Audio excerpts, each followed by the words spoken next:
Right, hello and welcome to another episode of the Long Ball Football Podcast, a weekly podcast by two brothers about all things football in Portugal. Listening to myself, Albert, and it's a very special episode this week with the breaking news, huge news that Ruben Amorim is set to become Manchester United manager. It calls for a group of great Portuguese football experts to discuss the matter, as well as myself and Barney, who is joining us from his holiday in Spain. Big news meant he had to dial in, so we really appreciate the effort. Barney, how you doing? Yeah, good. I'm excited to be here. Managed to get it working with my data abroad, but yeah, I definitely have to come back for this one, and it's good to be back because it has been a while. So looking forward to it. Very much so. And we've got from Portugal.net, Tom Kunda. Tom, thank you so much for joining us. And I know what has been a very busy couple of days, but big news means busy times. So I guess it's to be expected.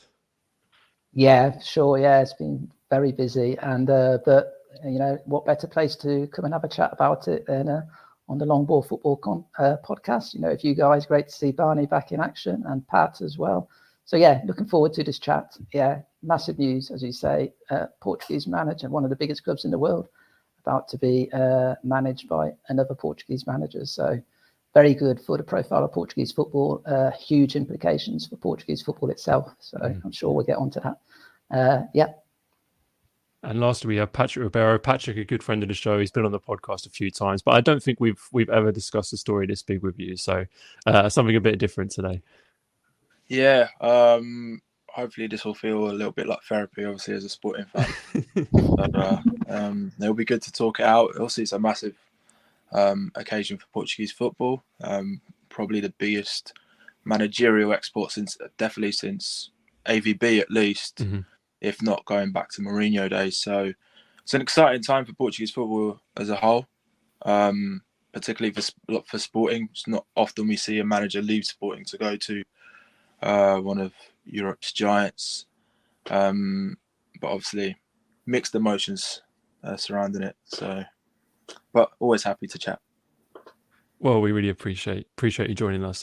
There's a lot to discuss, and over the course of the podcast, we're going to try and cover everything from how Ruben Amorim got to where he is today and made him the manager that Manchester United wanted, how he could fit in at United, how what his strengths are, his weaknesses, what kind of players will work well under him, and then also how this could affect Sporting going forward and what they might look for in a future manager. So a lot to dig into. Tom, I will just start with you quickly though, because obviously as we record this on Thursday evening, the story still isn't quite yet confirmed, although there was a press conference which you watched earlier in which Ruben Amorim seemed to clarify a few things. I don't know if you could elaborate on that and the things that he said in that press conference. Yeah, so, you know, without actually directly coming out and saying, I am the new Manchester United manager, he basically did everything but say that. He said that everything will be clarified at the end of the game tomorrow, the game Sporting against Estrela da Amadora, the Liga game. In the post-match press conference, you know, then this kind of situation, will he, won't he, in definition, that will come to an end. He said he'll explain everything, but he didn't do what he did. I think probably looking back on it, he probably regrets it a little bit.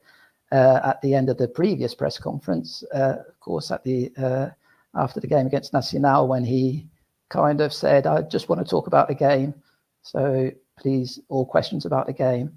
And then he was just bombarded relentlessly with questions about if he was going to United, if he wasn't. And, you know, he's such an amiable, polite person that he kind of felt obliged, I think, to answer those questions.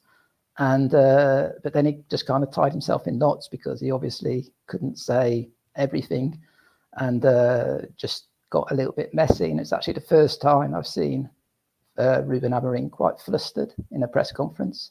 You know, I'm sure we'll talk about that in the course of this podcast, just what a fantastic communicator he is. But yeah, today he was much more calm. He just said, basically, he was asked a few questions, even so, alluding to the fact that he probably wouldn't be the next manager. One of them was, do you think that João Pereira, the B team manager, is ready to make the step up? He basically just said yes. And so it looks very much like tomorrow we will get full clarification that Ruben Amorim is the next Manchester United manager, and possibly in the same press conference that João Pereira will be the new sporting manager. Yeah, I have to say, I do feel slightly sorry for managers in this situation, especially Amorim, because it must be a very difficult situation to have to navigate when the whole world seems to know what's happening, and it's almost a well-known secret at this point, but you can't quite confirm it. So it does make for some particularly difficult conversations with the press. But as you say, we do expect it to be confirmed very soon. So perhaps even when you're listening to or watching this podcast, it will be confirmed that he's the new manager. I do want to start for those listening who perhaps don't know as much about Ruben Amorim. If it wasn't clear from the beginning, Tom and Patrick are not just Portuguese football experts, but sporting fans themselves. So there's no one better really to get their perspective on who Ruben Amorim as a manager. I'll come to you then, Patrick. If you want to start off just by giving us some background really on Amorim and the impact that he's made at your club over these years, because the success under him has been excellent, but it wasn't always that way before he arrived. Yeah, so he sort of came into a situation where it sort of felt like the house was on fire a bit, and the president took a massive gamble on him, to be fair. But it was a gamble he really needed to pay off, because if it didn't, we're probably looking at a situation where, particularly in an environment of Portuguese football, things start to look a little bit messy, and all of a sudden we're talking about overthrowing club presidents and whatnot. Because I think Sporting came from a couple of seasons where they tried to be strategic with their surgeries in terms of transfers, and every single player that came through the door, talking the likes of Jesse Rodriguez and Yannick Bolasie, etc., all just kept on being. It was a failure after a failure, and Sporting found themselves in a position where they had no real identity really, and the more the months went on, the further away they got from the likes of Porto, Benfica, even Braga, who were overtaking them and overshadowing them. And so when the gamble came to get Ruben Amorim, who coincidentally was the Braga manager and was performing at a super high level for them, it was good to see him implement a way in which Sporting almost went back to their roots. So Sporting's more known for bringing through this player or that player. We can sit here and list for days the type of players that Sporting have brought through their academy, from Ronaldo to Nani to Quaresma, Simão. The list is endless, and that's something that's the tradition of Sporting, and it's sort of been lost in the past 10, 20 years. And when he brought that back, and obviously he didn't really have much of an option anyway, because the budget wasn't massive when he arrived. And to be fair to him, he didn't have the most talented of groups as well coming through the ranks as well. But he just showed a lot of character to bring them together. Some excellent man management. I think he's probably got some of the best man management going. And he really brought a group together and made them believe that they could do whatever they wanted to. I think obviously everyone will talk about how well Sporting played last year, and to be fair, it's probably one of the best Sporting teams that we've seen in the last 20 to 25 years.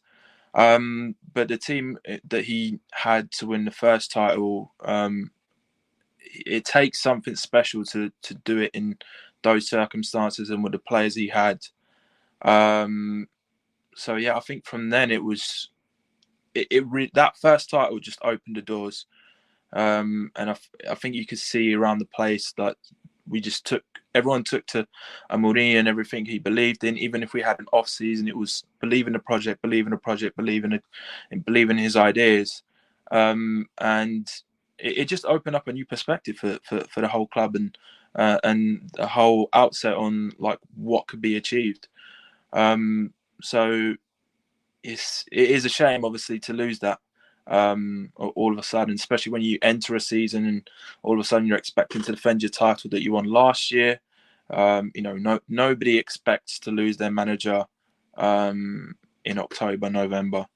But it's the reality of the game. I'm afraid if you're not a big club like a Manchester United or a Real Madrid or whatever, you're always susceptible to situations like that. So this time it's just come to knock on Sporting's door. It's their time to digest it all, and that's the challenge ahead now.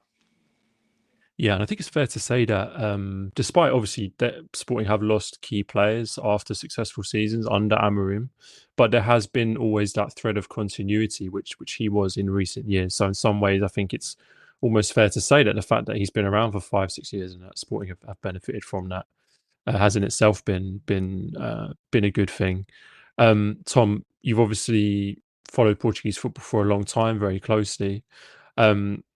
How many managers have you seen make the kind of impact at one club that Ruben Amorim has made? Because I don't think we can really understate the impact that he's made in the 5 or 6 years that he's been in charge of the club in terms of breaking up the dominance of Porto and Benfica and turning around the fortunes of Sporting, who had struggled for so many years.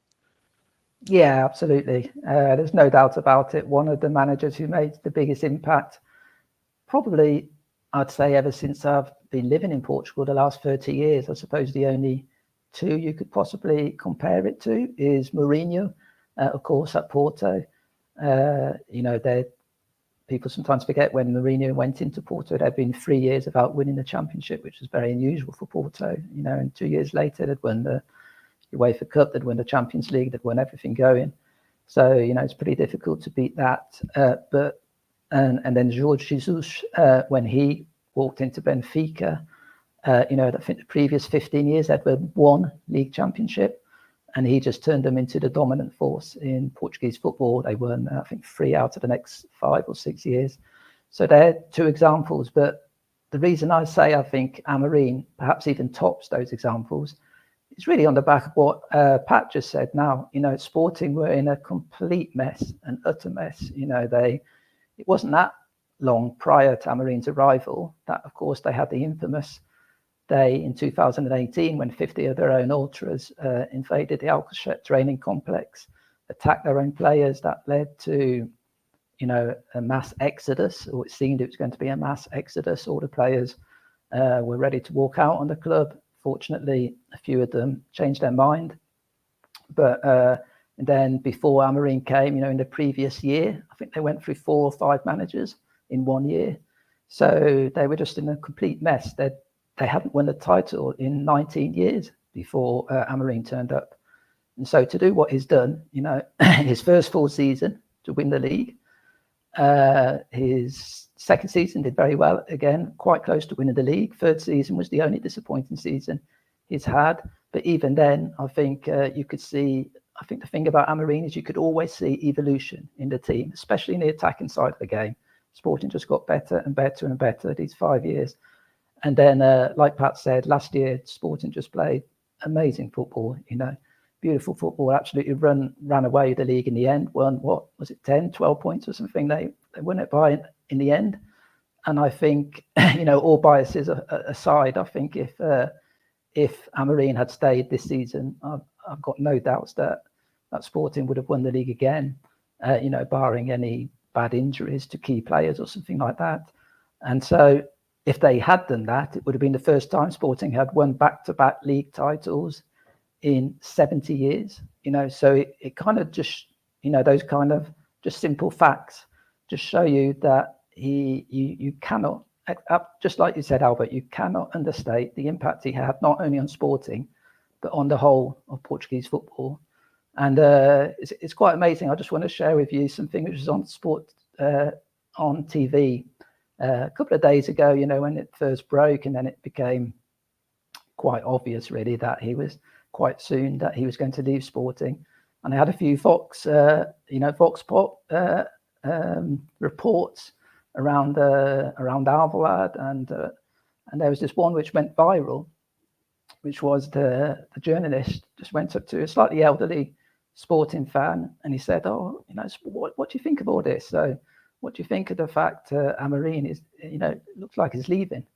And the guy, poor guy, is about 60 or 70 years old, started articulating his answer and then just burst out crying. he just started crying, and he couldn't. And the journalist, it's actually quite touching. The journalist said, was like comforting him and saying, "Okay, I'm not going to ask any more questions. I can see you're very emotional." But it just kind of, in some ways, that shows you, he just had a massive impact, certainly on sporting and sporting fans, but the whole of Portuguese football. I could say you really cannot understate it. It's, it's just a very gigantic. I think I've heard quite a lot of people on analysts say that if he'd stayed this season and Sporting had won, he would have written his name down as the greatest sporting manager of all time.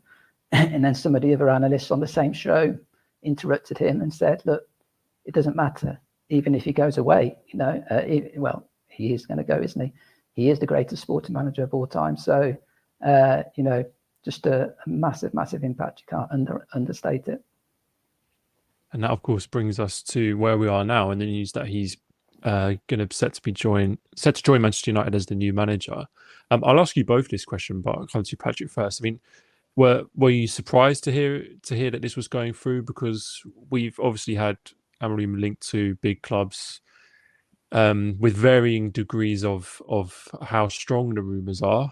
This summer there were some fairly strong rumours with Premier League clubs, and I think there's always been this feeling that he's destined to manage a huge team like Manchester United, and it does look like this is the opportunity they're gonna come his way after talks of things like Chelsea and Bayern Munich and all those kind of clubs. So, how do you feel about how it all came about? I must say I was a little bit surprised because obviously when it became apparent Ten Hag was on his way out, in my mind it didn't cross me that Ruben Amorim could be one of them, one of the managers to take over. It would have been, of course, more plausible in a situation like Liverpool, for example, when they got rid of Klopp. I think it made sense. I mean, purely speaking from Amorim's perspective, like Liverpool's a nice, organised, set club. In a dimension like the Premier League, it's a nice club to take over, although it's never easy to follow in Jurgen Klopp's footsteps, for example. But it would have been a nice challenge for him, something to get him started. Again, there was talks of Manchester City for when Pep perhaps calls it a day, or Viana, the director of football at Sporting, will be joining them at the end of the season. So you can see that link, that relationship being recreated. So it would have been a logical one for Amorim, given as well the challenge ahead this season of being the first sporting group in however many years to win back-to-back titles.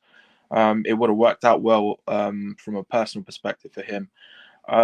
Man United, in my opinion, obviously a gigantic club, but they're also one that, quite similar to Sporting when Amorim took over, are in like a huge mess. They're so disorganized in terms of their planning and general structuring of their sides, and it's one of those clubs that, in my eyes, like I feel like it will take a lot of time and patience to sort of work from the ground up and make sure that everything's ticking and as it should be. Playing as a Man United team should be, challenging for titles, etc. It's a massive challenge. It's quite daunting even, but it's credit to Amorim for fancying it and jumping at the opportunity. I was trying to position myself in Amorim's shoes when an offer like that comes about, and I can see why he takes it. Obviously, he's done pretty much almost everything that there is to do as a sporting manager. He's won the league title twice, which is what really matters to 9 out of 10 sporting fans anyway. So his stock in terms of a sporting figure is probably as high as it can be, unless he goes on to win the Champions League or something, of course. But realistically speaking, he's right here at the top. That makes it a good time now to leave with that in mind. and with a job like Manchester United, the opportunity to manage in the Premier League coming, it sort of makes sense. Because imagine that if for whatever reason such a positive start this season turns into a little bit of a letdown towards the end of the season, where will his stock be at the end of the season? Football is as much about talent as it is about fashionable trends sometimes, and you can be the flavour of the month now. Come the end of the season, it's a completely different story. Erik ten Hag himself was the flavour of the month at one point. He was the most coveted manager going after however many seasons and positive displays in the Champions League at Ajax. So I think a manager, just like a player, he has to analyze his opportunities when they come. There's a famous saying that goes like, "Don't miss your train, don't miss your bus." And I think Amorim's decided, and quite rightly so, that this is his time to make that jump. So, I respect him for taking that jump. It won't be easy for him, as I say. Man United are where they are, and you can see why they are where they are, based on their squad and their general organisation. So he does have a massive challenge at hand, but he's basically done it before at Sporting, so I'm sure he can aspire to do it again at Manchester. Yeah, absolutely. And I know a lot of Sporting fans are disappointed that Amorim's leaving, and that a lot of what you hear from fans in these kind of situations when a manager or a player leaves midway through the season is, oh, why didn't they wait it out to the end of the season and go then? But obviously, Ruben Amorim has no control over when Erik ten Hag sacks and when the call from Manchester United comes in. So from that perspective, it's a little bit out of his hands. I want us to spend a little bit of time. Sorry, Albert, could I just come in there just with one thing? I just slightly disagree with Pat on one point he made there about the suitability of the club for Amorim, comparing it with Liverpool and Manchester City. In my opinion, this is the perfect club for Ruben Amorim. Out of those three, if I to choose, I often swap messages with Sean Gillen, of course, another excellent journalist on Portugal.net, a big Manchester United fan, and we've said this quite a few times. We came to the conclusion over the last few months that Amorim should be the next Manchester United manager because, for instance, you're absolutely right, of course, Pat, Liverpool, Manchester City, in a much better place, properly functioning, well-organised clubs. But I think in some ways that makes it even more difficult, especially Manchester City. I think whoever takes the Manchester City job, oh my word, that is, how do you follow Guardiola? It's true. He's probably, whoever follows will have to follow a manager who's won probably 5 championships in a row, playing the most amazing football season after season. So it would have been very difficult, and even whoever follows Guardiola, even if they win, people would say for years it's down to Guardiola, the foundations he put there. And Liverpool again, like Pat mentioned, very difficult following a figure like Klopp. Although Slot seems to be, making a good fist of it at the moment. You go to Manchester United, just like when he was at Sporting, they're in such a bad shape that first of all, he's got experience of turning it around, turning around a sleeping giant, you can say. So in some ways, he's got that similar job. Of course, it's different because in Portugal, you've got basically 2 rivals you have to beat. In England, you've got 4 or 5 other teams, highest quality teams, or at least teams with the highest quality squads in world football. So it will be more difficult. But, anything he does at Manchester United, if he does turn it around, and I think he will be given time because, they're at such a low ebb, then I'm sure they won't expect to be challenging for the league, in this season probably. So I think it's actually the kind of perfect background because of the similarities to when he took over at Sporting. I think that's a really interesting point, and I hadn't made that connection myself actually between the state that the club is in when he joined, between Sporting and Manchester United. I think that's a very interesting point. I should address the elephant in the room. Unfortunately, we've lost Barney. We had a very ambitious idea of getting him to dial in from his hotel room in Tenerife to discuss the big news. Unfortunately, the hotel Wi-Fi has let him down, so we'll have to get Barney's thoughts another time. I want to dig in with Patrick about Manchester United and their squad and all that stuff soon, but just quickly before we do that, Tom, one thing that we always hear when either a player from a smaller league or a manager from a smaller league moves to a bigger club, the one question mark there always is can they make that step up? Are they able to handle the size of the club? All that kind of stuff. I'm interested to get your perspective on that in terms of Amorim, in will he be able to handle a club the size of Manchester United at such a young age? I mean, I know you've seen a lot of press conferences of his. I know you've I don't know whether you've seen him in his training sessions or anything like that, but you know him pretty well as a manager. It's something that I'm not certain about myself, so I'm interested to get your thoughts.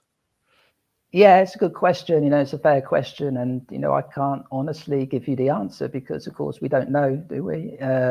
Sporting, obviously, one of the biggest clubs in Portugal, huge pressure as in all the big three in Portugal to win almost every game, basically, unless you're playing another big three side. And but you can't compare it, obviously, to, one of the biggest clubs in the world, in the most prestigious league in the world. So we'll just have to wait and see. The only thing I would say is that he's, the assets or the strong points he's shown at Sporting during his 5 years apparently are things which you would have thought are transferable, namely his ability to get his message across to the players, his ability to get everyone on the same page, his ability to create. So, this is one of the Pat's first points, which I think is really important. His ability to get everybody together, working as a team, pulling in the same direction. That first, Pat more or less said this, that first league championship, which Sporting won, you look at the team and player for player, compare it to Benfica, compare it to Porto, Sporting had no right to win that championship. They only won that championship because he managed to get everyone pulling in the same direction. His communication skills, of course, everyone knows he's got incredibly good communication skills. And so all of these, his ability to develop players individually, even, before we start talking about the collective, I think it's always the sign of a great manager how a player develops, under him. Is he a better player when he first started being trained by the coach than he was when, is he a better player after being trained by that coach for a few months or a few years than he was when they first came together? And with Amorim, that he just, passes that test with flying colours. So all of those things, apparently, they're kind of football related. And so, it's, if he can do it in the football environment, it shouldn't really make much difference if it's in Sporting or in Manchester United, wherever it is. Those are qualities which should stand him in good stead. So, I think that he's got what it takes to be a success there. Yeah, it makes me feel better as well, actually, because you're absolutely right. I mean, the main thing you have to give him credit for is developing players at any age, really. Obviously, we know what he can do with the young players he's brought through. As Patrick said, so many young players in a way that Sporting hadn't done for a little while and that they've been famous for. And now they've got back to that. And of course, that'll be brilliant at Manchester United. But equally, he develops the players at any stage of their career, which I think is a huge asset. You look at someone like Sebastian Coates, who he kind of transformed into a real leader and a captain at centre back for so many years, and that was a senior player. So, I feel like he can bring those assets to Manchester United. Patrick, one thing that I think a lot of people have been talking about Amorim, which we haven't discussed yet, is the way that he plays football. And obviously, we know that he's very wedded to his 3-4-3 style of football. I imagine that he'll be bringing that into Manchester United. I can't see him changing that. I don't know whether you agree or whether he'll change. You can see him changing his style at all, and if he doesn't, then have Manchester United got the players to do that? And do you think that it's a squad that will be able to take on Amorim's message and his style pretty quickly?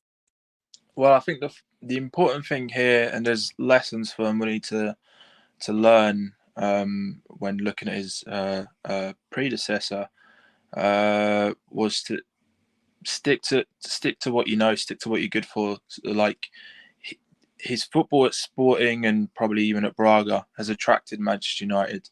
So take that with you. I think Ten Hag probably was a bit spooked when he tried to do that, and coming from Ajax, I think he had a big, heavy defeat against Brentford and whatnot. And his general record against the top 10 in the Premier League, especially away from home, was pretty poor. I think Ten Hag fell into the temptation a little bit to be a lot more pragmatic than what he actually was at Ajax.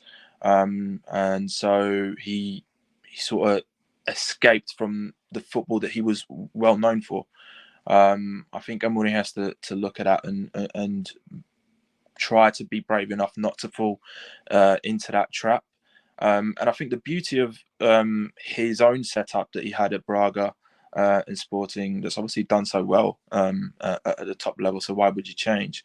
But the beauty of his system is that it, on paper, it's just a 3-4-2-1. But actually, as the game evolves, it's so interchangeable that sometimes it looks like it's a 2-4-2-2, and sometimes you even have like 3 attacking midfielders. The overloads that move with the ball are so unique, and they're just shapes that you can only really get from a fluid formation such as his. And I think he's really mastered that at Sporting, particularly this season, and it shows in how well Sporting have started the season as well. He's gained a lot of experience playing against teams, for example, like Atalanta, who have very similar systems, and they play man for man in terms of their marking. I think a lot of those qualities can definitely be transferable to Manchester United. In fact, it could even enhance Manchester United. When I think about their centre-backs, for example, when you got big centre halves such as Harry Maguire and Dalot, they're not really players you want to play in a 2-man defence that get dragged out wide. They're not the centre halves you want to be left isolated. At the same time, when you look at more mobile defenders such as Lisandro Martinez or Lindelof that aren't perhaps as physically imposing, when you have that support of an extra centre back, especially like laterally, like. It really fits them. And I think the problem with Manchester United at the moment is that defence, which is obviously seen as a weakness last year, I think the amount of shots they allowed inside the box was by far one of the worst records in the league. I actually think a lot of that was due to this vacancy that they had sitting in front of defence, and they couldn't protect the defence well at all. It wasn't so much that the defence was bad; it was just the organisation in front of it.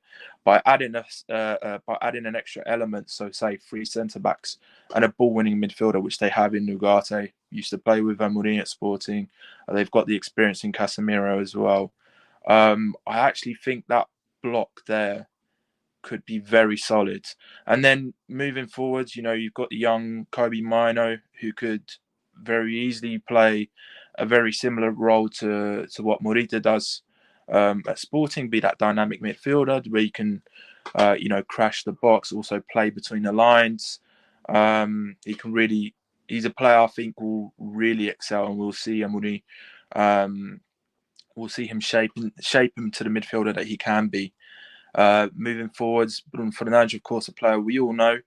I think he could be very similar to what Pedro Gonçalves is for Sporting. He's that attacking midfielder who will chip in with the goals, will chip in with the assists, but can also be very flexible and key coming into midfield and making sure that they have those overloads in midfield, they have that dominance in midfield, or in wide areas in half spaces. The striker, Højlund, very similar characteristics to Gyökeres. You also have Joshua Zirkzee, another very young striker. He likes to dribble, very self-sufficient. Got similarities, I would say, in terms of his associative play to Paulinho. So I could see, for example, where Sporting last year had a lot of joy with Paulinho playing with Gyökeres together, 2 strikers. Maybe that's a facet we can see with Man United, and historically, Man United love a strike partnership. So I'm sure that will pull at the heartstrings. I think the only thing I find interesting, which could be quite sticky, are those wide players. And at Manchester United. And the wide players are so important for Sporting. They're the players that keep the width, so that you can then have success with the overloads in the middle. I think as time went on, we saw Amorim get braver and braver with his wide players. He had more attacking wide players. We saw Nuno Sancho and Jenny last year. This year we've seen Jenny and Kenda. But these are wingers. They're not really defensive players. They're wingers. And of course, at Manchester United, you have the likes of Dalot, who can do a great job out wide. He's very good going forwards anyway. Luke Shaw as well on the other side whenever he's fit. But do they have quite enough craft, or do they have a player who can add that sort of craft? I think the wide players would be the interesting thing to see what Amorim does, because particularly even the wide players that play off the striker. In Sporting system, they're more creative midfielders, such as Pedro Gonçalves or Trincão. Whereas at Man United, you've got someone like Amad Diallo who could do the job. But then you've got someone like Marcus Rashford and Garnacho who are more pure inside forwards. They will float more out wide than centrally from starting position. So it'll be interesting to see how he manages with those two players, whether perhaps Garnacho, you start seeing him more as a wing back, more willing runner.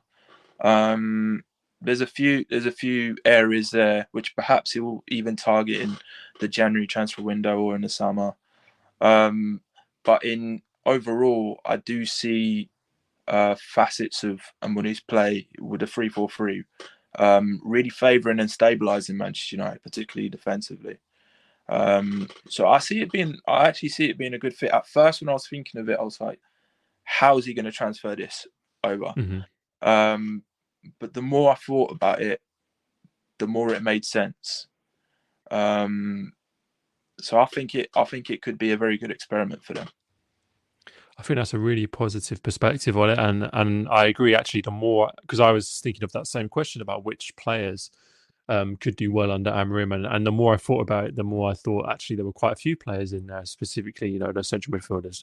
Ugarte, who's played under him before, and Kobbie Mainoo, and I mean, as an England national team fan, I did have a slight dream of Marcus Rashford becoming the Manchester United Gyökeres, but I don't know, maybe that's a bit of a pipe dream. But you're so right to point out, for anyone at home who's not familiar with Amorim, that how important. I mean, we still call them wing backs, but there's no back about the way that they play, especially in recent years under Amorim. So I wouldn't be surprised at all if Amad Diallo becomes a really key player for Manchester United on the right hand side. Tom, I mean, obviously there's a few Portuguese players at Manchester United. Of course, Bruno Fernandes being the main one, and I agree with Patrick that he's a player that I think could do really well under Ruben Amorim, especially with a leadership role in the team. The other one, though, of course, is Diogo Dalot, who perhaps might find it slightly more difficult to fit into Amorim's system as a more traditional fullback. Yeah, not sure. Maybe. Because, like you say, the attacking wide players, wing backs, I still call them wing backs because it is still, they when Sporting don't have the ball and when they're defending, it still is their job to, help the defensive side of the game. And Dalot, I think he is, like you say, I suppose a bit more of a traditional fullback, but quite an attacking fullback, so I think he could actually fit that system quite well. I have to actually say, talking about Dalot, of course, that maybe he is a big part of the reason that this week played out how it did, because missing that open goal, didn't he, last week, that would have put Man United 1-0 up against West Ham. Imagine he scores that. Man United win the game, and we're not having this conversation. Ruben Amorim. Are you suggesting that Diogo Dalot had heard the rumours about Amorim before that game and knew what he had to do? Planned. Yeah, yeah. I was joking that I'd never forgive him. Yeah, of course I will forgive him. I support all Portuguese players, especially Portuguese players abroad. So I actually think Dalot could be. Look, Dalot's forced himself into Portugal side. Big favourite really of Roberto Martinez when João Cancelo really owned that position. But I know Cancelo also sometimes plays on the left, and he plays both of them. But basically, he's played a lot for Portugal. He's played well. I think for all Manchester United's woes, and they've had a very bad time recently, last season, this season. But from what I gather, most of the Manchester United fans are actually quite. They said that Dalot is one of the few bright points of recent times. He's actually been quite consistent and quite a good performer for them. So yeah, I would definitely think he would, and of course being Portuguese, although Amorim, obviously that won't come into his thinking, but for at least a very short term, it will help him obviously to get his message across quicker. Maybe Dalot will help him. If he's got any language problems, or just some practical things about settling in England.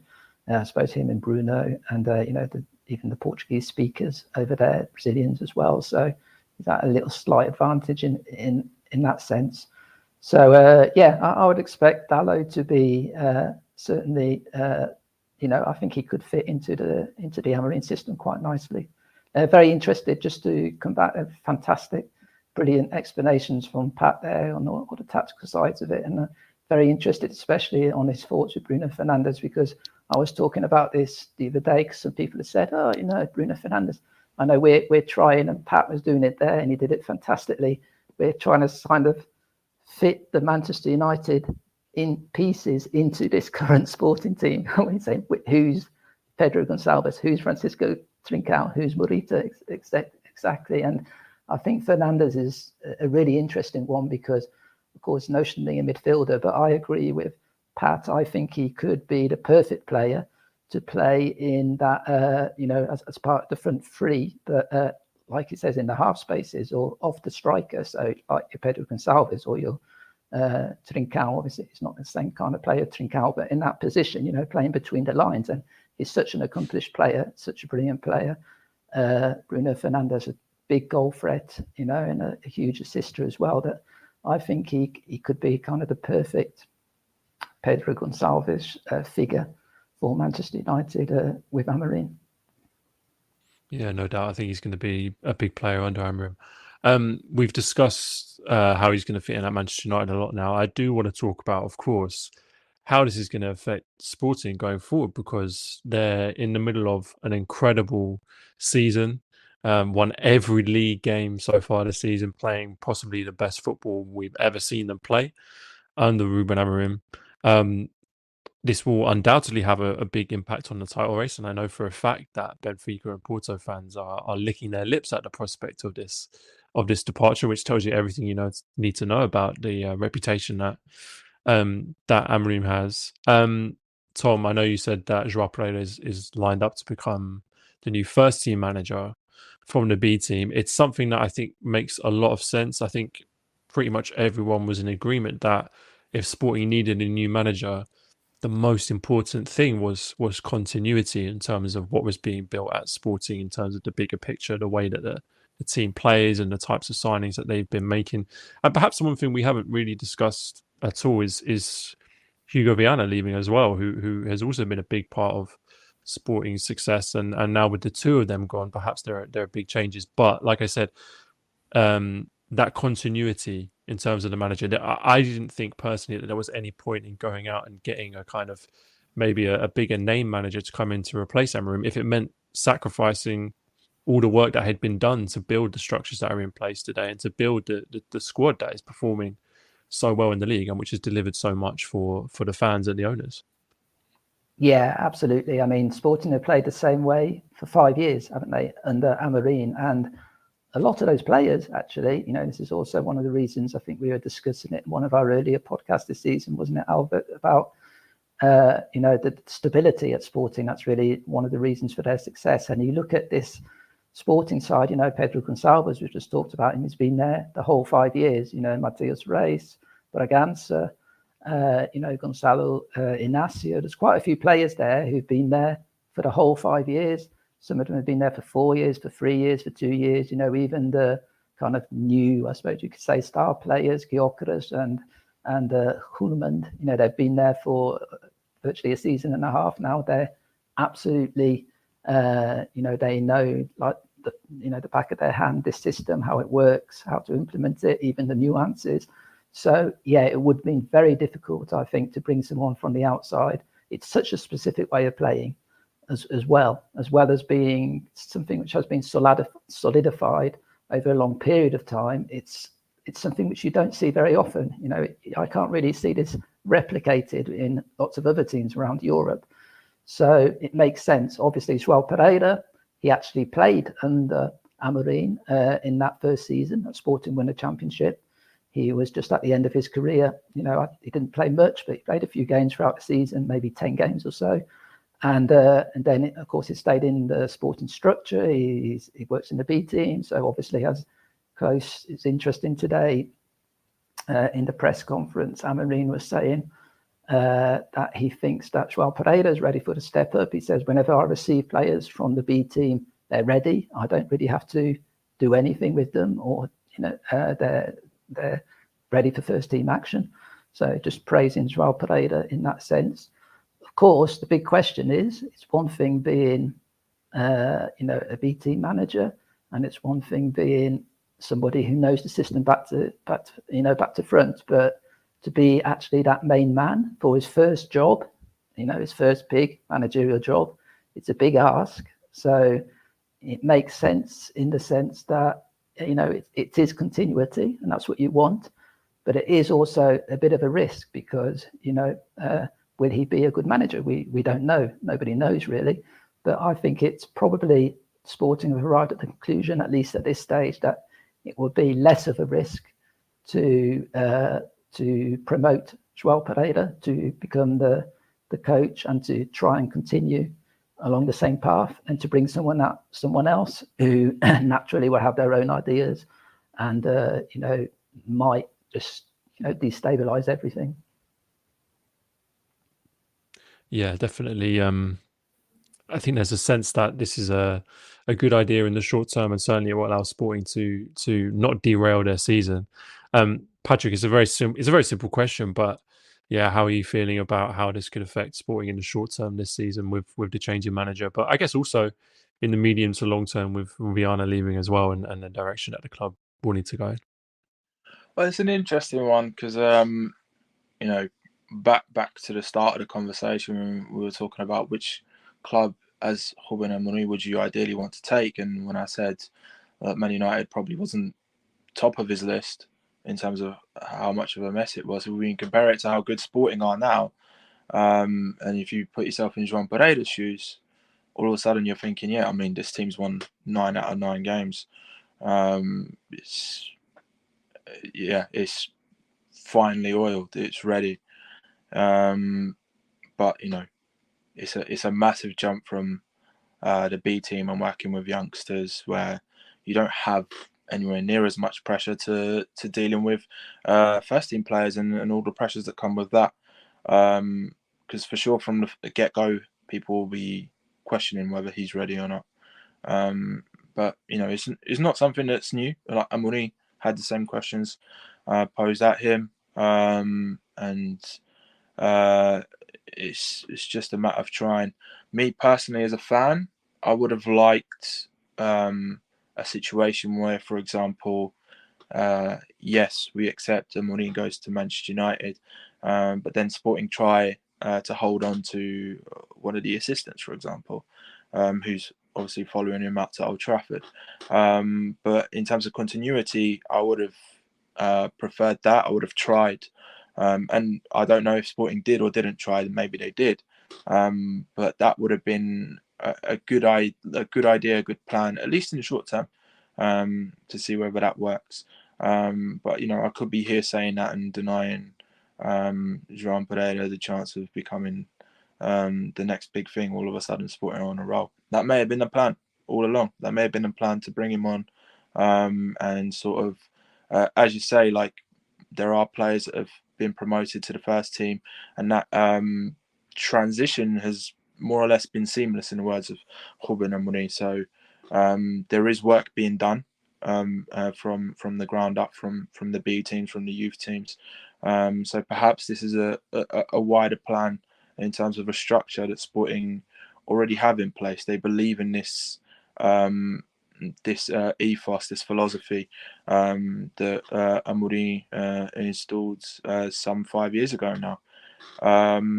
So this may have been an answer that was in the pipework. And if it is, you have to believe in the club. You have to believe in the ideas that they've been growing all this time. I think it could be interesting.